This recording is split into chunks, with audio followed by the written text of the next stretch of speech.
Being Indian आप लोगों को भी तो पता ही होगा कि एर्टिगा लॉन्ग ड्राइव के लिए कितनी प्रीफरेबल कार है, और मतलब कंफर्ट बहुत अच्छा है कंफर्ट के मामले में। मतलब अभी तक हम लोगों ने 120 किलोमीटर ड्राइव कर लिया है, बट कुछ फील नहीं हुआ है। ऐसा लगा कि अभी 10 मिनट पहले ही निकले हैं हम लोग।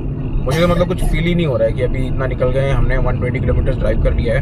अभी तक तो बिल्कुल थकान वगैरह कुछ नहीं है। विनेश, तुम्हारा क्या ख्याल है? नहीं, अब तक मुझे भी कोई थकान नहीं है। बस अफशीन ने इतना परेशान कर दिया, खास के उल्टियाँ उसकी। मैं लिटरली बैग लेकर ही बैठी हूँ कि करे कब करे पता नहीं। आप लोगों ने हमारे हर वीडियोस में देखा होगा, जहाँ भी हमारे साथ अफशीन होती है, अफशीन हमें परेशान करती है। वो बचपन से ही उसका है, जहाँ भी हमारे साथ निकलती है सबसे ज़्यादा परेशान अफशीन ही करती है। तो कुछ ना कुछ लेके उसका चलते ही रहता है नरम गरम। एक बार हम लोग ऐसे इंडिया भी जा रहे थे तो उसको बुखार आ गई थी। वो हमेशा का है ना विनेश, हमेशा का है अफशीन का। मतलब जहाँ भी इंडिया जा रहे थे, हाँ, तभी उसकी तबीयत खराब। इंडिया से यहाँ आई थी तभी उसको लूज मोशन ऐसे लगे थे। 15 दिन तक चालू ही था उसका। हर जगह यहाँ पे जहाँ जाते थे हम लोग हर जगह कर लेते थे। कहीं भी जाओ मतलब अफशीन की तबीयत उस दिन खराब होनी ही रहती है। इंडिया जा रहे थे कोविड के टाइम पे, उसको फीवर आई हुई थी। हमको डर था कि पता नहीं कहीं रोक ना ले हम लोग को कि इसको हाई फीवर है। उस वजह से दवाई वगैरह देके फीवर कम करवाया था उसका। कोविड पीक पे था ना, तो हम लोग को वही टेंशन था कि पता नहीं हम लोग एयरपोर्ट से अंदर जाने दे नहीं। लिटरली हम लोग जैसे टैक्सी से उतरे ना एयरपोर्ट पे, पहले उसकी मैंने दवाई पिलाई और फिर हम लोग अंदर गए कि उसका फीवर थोड़ा सा मेंटेन रहे। एंड अभी भी जब गए थे ना हम लोग इंडिया, अब्बा का जब हो गया था तभी भी उसकी तबीयत खराब हो गई। उसके पहले जब गए थे नवंबर में, तभी भी उसकी तबीयत ऐसे ही खराब हो गई थी वहाँ जाकर। और उसका लिटरली वो 1 मंथ उल्टियों में ही गया है, खांसी और उल्टी। इसको मुझे समझ में ही नहीं आता। चेकअप कराया, डॉक्टर को बताया, ऐसा कोई मेजर प्रॉब्लम भी नहीं, कुछ भी नहीं है। इनफैक्ट वो नॉर्मल खांसी ही बोलते हैं। आई डोंट अंडरस्टैंड, उसकी खांसी रुकती ही नहीं है।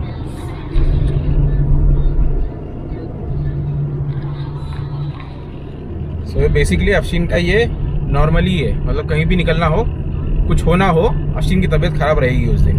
बुखार रहेगा, खांसी रहेगी या पेट खराब रहेगा, कुछ ना कुछ तो वो कर ही देती है गड़बड़। व्यू देखो आप लोग यहाँ के माउंटेन्स का, कैसा व्यू है। पूरे ड्राई माउंटेन्स रहते हैं यहाँ पे। यहाँ के माउंटेन्स भी एकदम ऐसा लगता है रेगिस्तानी माउंटेन है एकदम। मतलब मैच करते हैं रेत के कलर से, जैसे हमारे इंडिया में होते हैं ना, मतलब पत्थर वाले काले पहाड़, और वहाँ पे ग्रीनरी भी होती है। थोड़ा सा तो ग्रीनरी होती है। यहाँ तो ग्रीनरी के नाम पे जी भी नहीं दिख रहा है मुझे ग्रीनरी का। हम उसी जी मतलब ग्रीनरी को फाइंड करने के लिए ओमान जा रहे हैं। सलाला कहा जाता है कि ग्रीन है काफ़ी। इंडिया में जैसे केरला है उसी टाइप का है, तो हम भी वही एक्सप्लोर करने जा रहे हैं। तो बने रहिए आप लोग भी हमारे साथ हमारे वीडियोस में, ब्लॉग्स में, और देखिए कि ऐसा है या सिर्फ कहा जाता है। वो आप लोगों को मिल जाएगा एक्सप्लोर करने हमारे साथ। देख लो आप लोग यहाँ के ड्राई माउंटेन्स।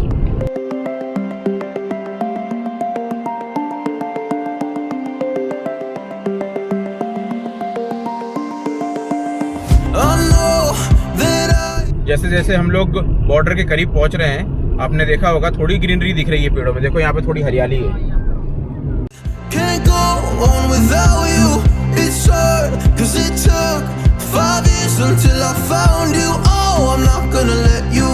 हम लोग अभी फिलहाल हत्ता में हैं। हत्ता से ही फुजेरा है बाजू में। यहाँ पे हत्ता फोर्ट आएगा। अभी एक बार हम लोग यहाँ पे गए थे जब बिनिश नई आई थी, तो हत्ता फोर्ट में गए थे हम लोग। अभी हत्ता फोर्ट को क्रॉस करने ही वाले हैं। हत्ता फोर्ट क्रॉस करते ही बॉर्डर आ जाएगी।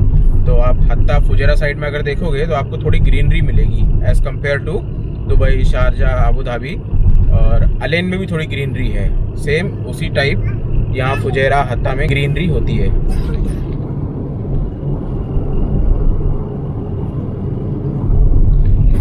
अभी जो पेड़ देखे आपने राइट साइड में, वो खजूर के पेड़ हैं। ऐसे यहाँ पे मतलब हत्ता और फुजेरा साइड में खजूरों के बागान हैं, और मोस्टली यहाँ पे होता भी खजूर ही है।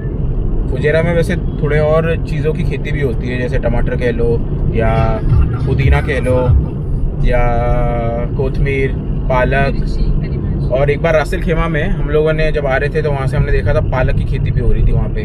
बिनिश कह रही है पीछे से मिर्ची की भी खेती होती है। तो ऐसे छोटे मोटे चीज़ें होती हैं, ज़्यादा तो नहीं होती है फसलें, जैसे गेहूँ कह लो या चावल कह लो, वो सब तो नहीं होता है।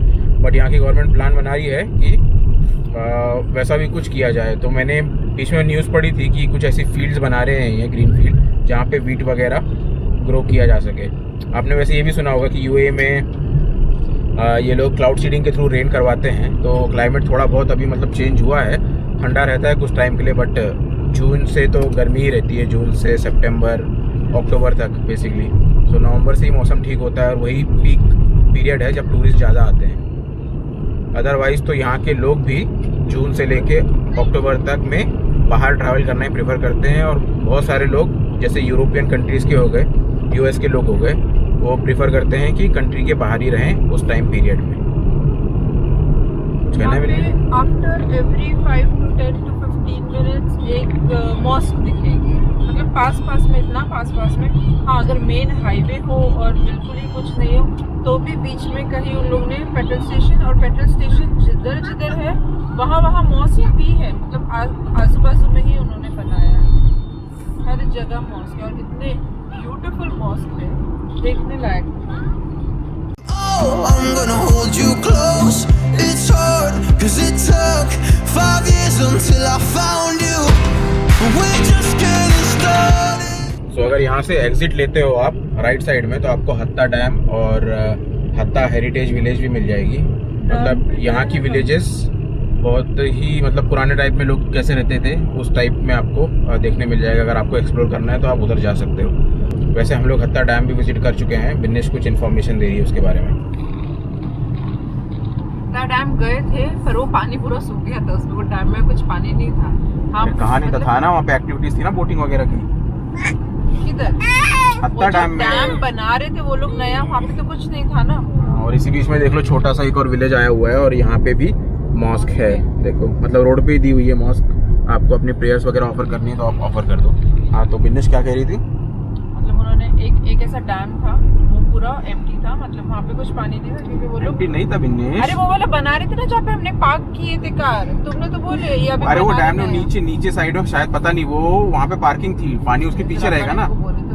नया बना रहे हैं वो ऐसा लग रहा था, पता नहीं वो पार्किंग वहाँ पे जहाँ पे थी वो पता नहीं डैम बना रहे थे वाला, क्योंकि ऊपर ही डैम था ना जहाँ पे पानी था। बड़ा एड़ा बनाते, कोई एड़ा नहीं बनाते। तो अपन जब वहाँ गए थे ऊपर पानी था, देखो वहाँ पे एक्टिविटीज भी थी, बोटिंग वगैरह करनी, काया का बोटिंग वो सब थी। वादी टाइप अच्छा था, वो पानी था, मतलब अच्छा खासा पानी था, बोटिंग वगैरह हो रही थी वहाँ पर।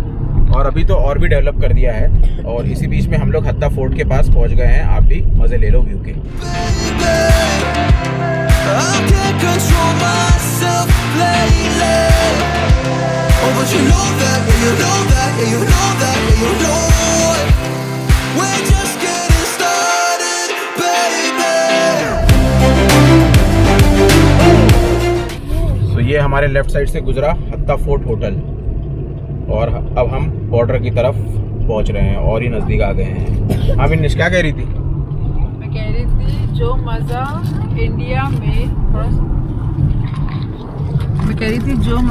इंडिया में है ना रोड ट्रिप पे जाने का, वो यहाँ पर नहीं है। क्यों? बता रही हूँ ना क्यों। मतलब इंडिया में कैसे हम स्टॉप लेते चलते रहते, खाते रहते, पीते रहते। वो यहाँ भी ले सकती है, वो यहाँ भी ले सकते, बट वो इंडिया वाला खाना होता है। एंड इंडिया वाला खाना इज लाइक, क्या खाएंगे हम? सबसे पहले वड़ा पाव, मिसल पाव, समोसा पाव, ऐसे सारी चीजें लगते हैं यहाँ मलयाली वाला मिलेगा ना तुमको? यहाँ मलयाली वाला मिलेगा, राइट। इडली डोसा साउथ का ज़्यादा मिलेगा, या तो अरबी मिलेगा, मतलब मोस्टली यही। वड़ा पाव वगैरह बीच में तो मुझे नहीं लगता कहीं मिलेगा। वड़ा पाव और मिसल पाव तो जैसे मेरे फेवरेट है, तो वो मैं ज़्यादा मिस करती हूँ। मुझे जब ऐसे रोड ट्रिप पे खाने नहीं मिलता तो इनफैक्ट हम लोग जब पुणे टू मुंबई जाते ना एयरपोर्ट से, या वहाँ से रिटर्न आते, कहीं स्टॉप लेते हैं तो मेरा वही रहता है, या तो मिसल पाव या तो वड़ा पाव, मुझे वही चाहिए। ऑल्सो इंडिया में जब भी गए हैं अब तक फैमिली के साथ गए हैं, मतलब हम लोग ऐसे 10-12 लोग 20 लोग मिलकर जाते थे, तो it was too much fun, way too much fun. और अभी ये हमारी फर्स्ट रोड ट्रिप, वो भी बच्चों के साथ, तो enjoy but not that much. Families तो कंपेयर ही नहीं कर सकते ये वाली।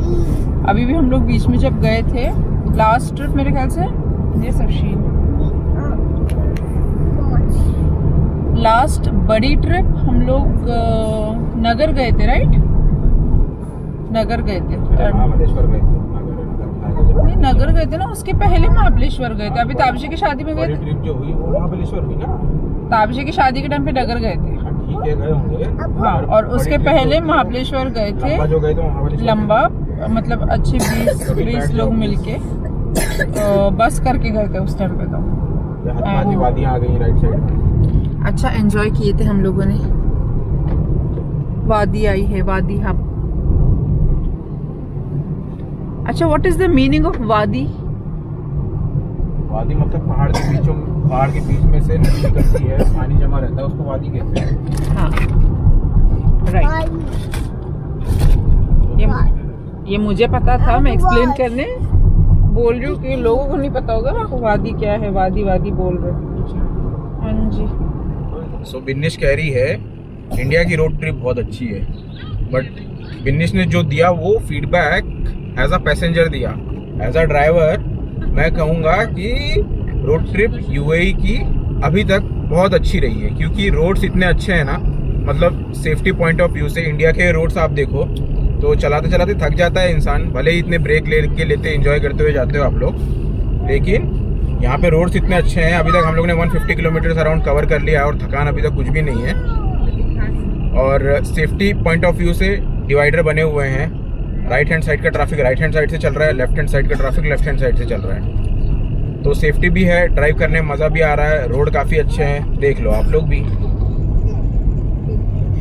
और ये राइट साइड में वादी देखो, वादी जा रही है, माउंटेन से नीचे घर बने हुए हैं और पीछे कबीर चिल्ला रहे हैं, ग्रीनरी है वहाँ नीचे बेसिकली, देख लो आप।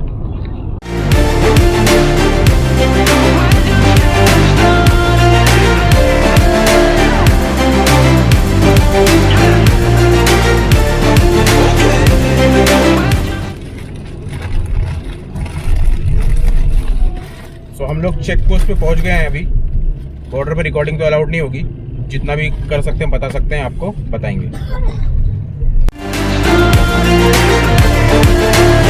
I'm not going anywhere 'cause I feel best right next to you. Move next to me and show me all the things you wanna do. Oh, I can't wait to try them all. Going around the world in a fancy cars. Look at all the stuff. Border crossing के पहले fencing देखो कैसे तगड़ी लगा रखी है। I can't believe this is true. It took 5 years to find you. We're just getting started. A few moments later.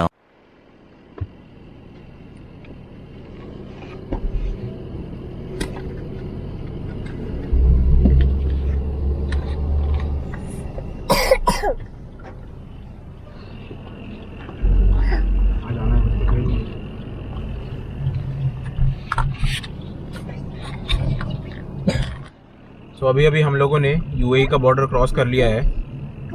ये passport दिए थे और एग्जिट फीस आपको पे करनी पड़ती है 35 दिरहम्स, 35 to 36 दिरहम है पर हेड।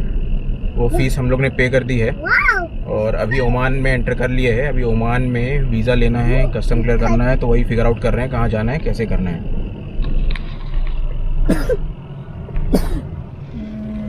सो हमारा प्रोसेस तो पूरा हो गया है। आप लोगों के लिए बता दूं मैं, टोटल हम लोग को हार्डली 30 मिनट्स लगे होंगे, भीड़ अभी इतनी नहीं थी। इजीली हमने यूएई एग्जिट कर लिया। पहले यूएई एग्जिट करने में अराउंड 15 मिनट्स लगे। तो यूएई एग्जिट करने में क्या प्रोसेस है, जैसे आप चेक पोस्ट पे पहुंचते हो, first of all there is no arm guards. जैसा यहाँ पे इंडिया में आपने बेसिकली देखा होगा कि वहाँ पे आर्म गार्ड्स होते हैं हमारे इंडियन पाकिस्तान बॉर्डर पे। यहाँ पे कोई आर्म गार्ड्स नहीं है बॉर्डर पे।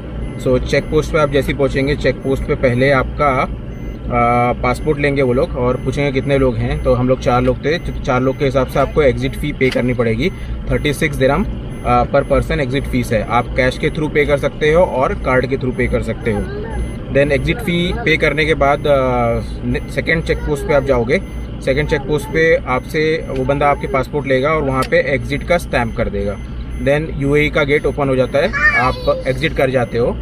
देन आप ओमान एंटर करते हो। ओमान एंटर करते ही एक रास्ता आपको राइट में जाता है, राउंड अबाउट मिलता है। तो बेसिकली आपको राइट में नहीं जाना है, आप राउंड अबाउट से लेफ़्ट लीजिए, लेफ़्ट लेके आइए। यहाँ पे बड़ा सा इमिग्रेशन हॉल है, दुबई वीज़ा और अगर आप टूरिस्ट हैं दूसरे कहीं और कंट्री से, सो दुबई रेसिडेंट्स उनके लिए एक इमिग्रेशन हॉल बना हुआ है। यहाँ पे इमिग्रेशन हॉल में आप जाएंगे, यहाँ पे भी चेक पोस्ट बने हुए हैं, तो मतलब काउंटर्स हैं बेसिकली वो, और यहाँ पे भी कोई आर्म गार्ड्स नहीं है। सो आप काउंटर पे जैसे ही जाते हैं, उसके पहले ये देखो जो एग्जिट पास मिलता है दुबई से वो ऐसा होता है।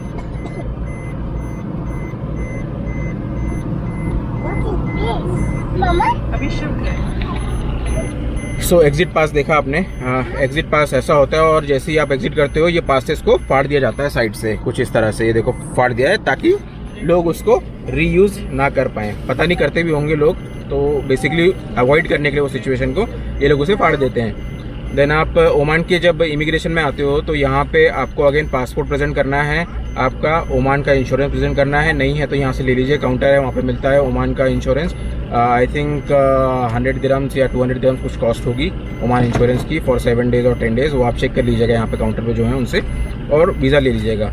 तो आपका एमिरेट्स ID देना पड़ता है। चारों मतलब जितने भी लोग हो आप, उनका एमिरेट्स ID, पासपोर्ट देना है, और आपका जो कार का रजिस्ट्रेशन कार्ड होता है, बेसिकली दुबई में उसको मुल्किया कहते हैं, तो वो दिखाना है। साथ में इंश्योरेंस के पेपर दिखाना है। तो वो डॉक्यूमेंटेशन कंप्लीट होने के बाद अभी इन्होंने ओमान ने वीज़ा फ्री किया हुआ है दुबई रेसिडेंट्स के लिए। 14 डेज़ का वीज़ा फ्री है, कोई चार्ज नहीं है। अदरवाइज़ पहले 5 OMR का चार्ज लेते थे।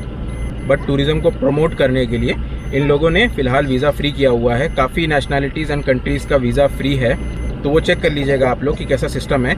आप ओमान इमिग्रेशन या ओमान रॉयल पुलिस की वेबसाइट पे जाके वहाँ पे चेक कर लीजिए कौन कौन से नेशनलिटीज़ को फ्री वीज़ा प्रोवाइड कर रहे हैं। तो हमें अराउंड 15 डेज़ का वीज़ा फ्री मिला है, जो कि वैलिड है 7 जुलाई तक। तो उसके पहले ही हम लोग तो वापस आ जाएंगे, जैसे हमारा ट्रिप 7 डेज़ का ही प्लान है। तो फिलहाल हमारा प्रोसेस यहाँ पे कंप्लीट हो चुका है, हमें वीज़ा मिल चुका है चारों का ही, कुछ प्रॉब्लम नहीं आई। वैसे नॉर्मली कहते हैं कि UAE का जो वीज़ा है वो 30 डेज़ तक वैलिड होना चाहिए, बट हमारे केस में अफशीन का वीज़ा जो है वो अभी अराउंड उसमें 60 to 70 डेज़ अराउंड बचे हुए हैं। तो उसका रिन्यूअल जो है वो सितंबर बिगिनिंग में है। सो उस हिसाब से अराउंड 60 to 70 डेज़ बचे हुए हैं, बट हमें ऐसा कुछ इशू नहीं आया। बट मैंने जो इन्फॉर्मेशन पढ़ी थी वेबसाइट पे, ये आपका UAE का वीज़ा 3 मंथ्स के लिए वैलिड होना चाहिए ओमान वीज़ा अप्लाई करने के लिए या डायरेक्ट एंट्री लेने के लिए। बट ऐसा कुछ इशू नहीं आया और ऑफिसर ने हमको ग्रांट कर दिया है वीज़ा। ओमान का वीज़ा मिल चुका है। और अभी बिन्नेश फ़िलहाल थोड़ा नाश्ता कर रही है, भूख लग गई थी बेचारी को बेसिकली। हाँ बिन्नेश, बहुत ज़्यादा। क्या खा रहे हो? चिकन और ब्रेड। हाँ। तो हमने वही सोच के कि रास्ते में कुछ मिले ना मिले, बच्चे भी हैं साथ में, तो थोड़ा सा घर से खाना ले लिया था। चिकन एंड ब्रेड है, अभी बिन्नेश वो खा रही है, मैं भी थोड़ा सा खा लेता हूँ और फिर हम आगे बढ़ते हैं, ओमान में अंदर एंटर करते हैं। देखेंगे कहीं बीच में स्टॉप कर पाए तो स्टॉप करेंगे। एज सिम कार्ड भी लेना है ओमान का, एज रोमिंग में आ गया है हमारा फ़ोन, तो डेटा की ज़रूरत तो पड़ेगी। आप जानते हो आजकल डेटा कितना इंपॉर्टेंट है मैप वगैरह और सारे लोकेशन एक्सप्लोर करने के लिए। सो सिम कार्ड लेंगे, आपको वहाँ का भी एक्सपीरियंस बताएंगे कैसा होता है। फिलहाल थोड़ा खा के निकलते हैं आगे और फिर आगे की बातें करते हैं। जून का महीना, बहुत तेज़ गर्मी है, बहुत गर्म हो रहा है, पूरा पसीना पसीना हो गए।